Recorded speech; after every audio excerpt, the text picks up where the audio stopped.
আমি যখন ভিডিও বানাতে লাগি তখন অতটা আমার ইউটিউবে চাহাত ছিল না। আর যখন আমার ভিডিওতে ভিউ যখন আসতে লাগলো, ফলোয়ার আসতে লাগলো, সাবস্ক্রাইবার আসতে লাগলো, তো আমাকে লাগলো কি ইউটিউবে কাজ করার দরকার। সো করিব ৩ বছর দিয়ে করছিলাম। আর করিব ৪০০ আমার সাবস্ক্রাইব হয়ে গেছিল, ভালো।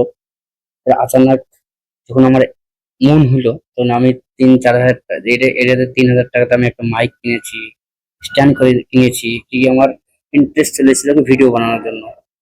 সো ফির আচানক কালকে দেখলাম আমার ইউটিউব চ্যানেলই পুরো উঠে গেছে।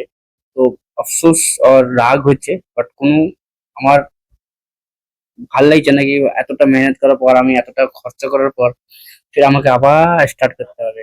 মানে মন খুব খারাপ হয়ে আছে। তো দেখা যাক, আবার আমাকে নতুন চ্যানেল খুলবো, তো আবার ভালোবাসা চাই।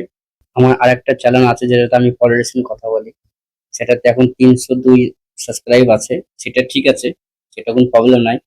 তাহলে আমি ভেবেছিলাম কি এটা মনে হয় এই চ্যানেলটা যেতে পারে, কেন কি আমি ওখানে পলিটিশিয়ানের খুব কথা বলি, বিজেপি পার্টির থেকে, টিএমসি পার্টির থেকে, अभी मैं गाली থার্ড नहीं दे सकता, नहीं লোকের সাথে गाली नहीं दे কথা रहा। বলি। अब তো फैमिली আমি ভেবেছিলাম फैमिली এই देखती চ্যানেলটা है, যেতে वरना পারে मैं ऐसे ऐसे সরকারকে गाली दूं, উড়িয়ে দিবে, ऐसे ऐसे বাট गाली दूं ना, এটা जिंदगी যায়নি, भर याद रखेगा অন্যটা कौन है। গেছে।